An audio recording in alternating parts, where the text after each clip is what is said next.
Sunrise हेर्नु गएको अब सनराइज हेर्नुकै लागि गएको। यहाँ चाहिँ हुन्छ हाम्रो दोर्जी भाइ। Hello guys. दोर्जीलाई चाहिँ अलिक साह्रो परेको जस्तो लाग्छ। मोटामोटी 2 घन्टा लाग्छ ल अझै है। हल्का। अब चाहिँ हामी हागे पानी आइपुग्यौँ यहाँनिर। Hello everyone, welcome to my new blog. आज चाहिँ हामी 3 भाइ ट्रेकिङ जाँदैछौँ फोक्टे। अहिले चाहिँ हामी यहाँ टक्कै पचली आइपुग्यौँ। 11 बजी चाहिँ हिँडेको हामी हिल्लेरी पार्कबाट। 2 घन्टा लाग्यो यहाँ अचली आइपुग्नै हो, तर हामी आरामसे आएको सधैँ अचली आइपुग्यो। यस्तो रहेछ अचलेको नचरा चाहिँ, यत्रो भन्छ दामी फुल्ने रहेछ यहाँ।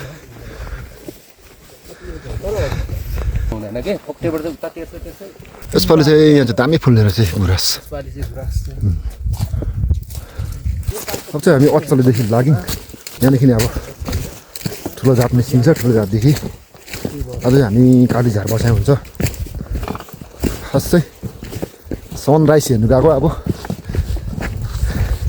अहिले चाहिँ हिउँहरू पनि छैन माथि, सनराइज हेर्नुकै लागि गएको।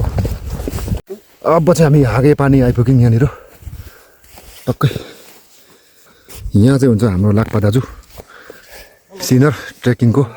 लाक्पा दाजुको भारी यहाँबाट चाहिँ हल्का हिमालय पनि देख्न थाल्यो हो। यहाँ चाहिँ हुन्छ हाम्रो दोर्जी भाइ। Hello guys. दोर्जीलाई चाहिँ अलिक साह्रो परेको जस्तो लाग्छ। उसलाई चाहिँ बानी छैन नि त हिँड्ने, छुट्टीमा आएको ऊ चाहिँ। अब कति 1.5 घन्टा होला लाग्छ? मोटामोटी 2 घन्टा लाग्छ ल अझै है। हल्का।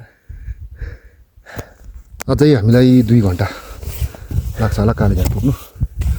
अब यहाँबाट धाप, त्यहाँदेखि चाहिँ माथि कालीझारमा 4 बजी चाहिँ पुगिन्छ होला आज।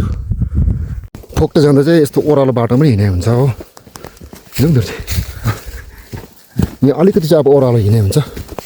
हागे पानीदेखि सट्टै माथि जाँडासम्म चाहिँ उकालो, फेरि यहाँ चाहिँ यस्तो छ ओह्रालो।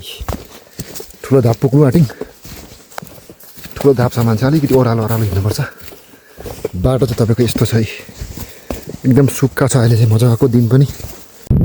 अब चाहिँ हामी ठुलो धाप आइपुग्यौँ। मार्च लास्ट अप्रिलमा आउनुभयो भने चाहिँ सबै फुलिरहेको हुन्छ हो लाली गुराँस। अप्रिलमा चाहिँ ठिकै हुन्छ यहाँ आउँदा। गुराँस फुलेको हेर्ने हो भने चाहिँ राइट टाइम चाहिँ यो सबै फुलिरहेको हुन्छ रातै। यस्तो त ठुलो धाप चाहिँ मजाको छ जग्गा टार। अब यहाँदेखि चाहिँ हामी यो बाटो भएर चाहिँ ठाडै उकालो, यो माथि कुहिरोदेखि माथि हो कालीझार चाहिँ। लगभग 1 घन्टा होला अब नि त माथि बेसम्म। यो एरिया चाहिँ सबै पर्से रोडोडेन्ड्रन सेन्चुरी पर्छ। सेन्चुरी एरिया हो यो चाहिँ। अन्त यहाँ आउनुको लागि चाहिँ तपाईँहरू टाढोदेखि हेर्दै हुनुहुन्छ भने चाहिँ यहाँ आउनुको लागि चाहिँ फरेस्टबाट पर्मिट बनाएर आउनुपर्ने हुन्छ। चेकपोस्ट उत्तरैमा छ, त्यहाँबाट चाहिँ बनाएर आउनुपर्ने हुन्छ। यो चाहिँ सबै सेन्चुरी एरिया हो।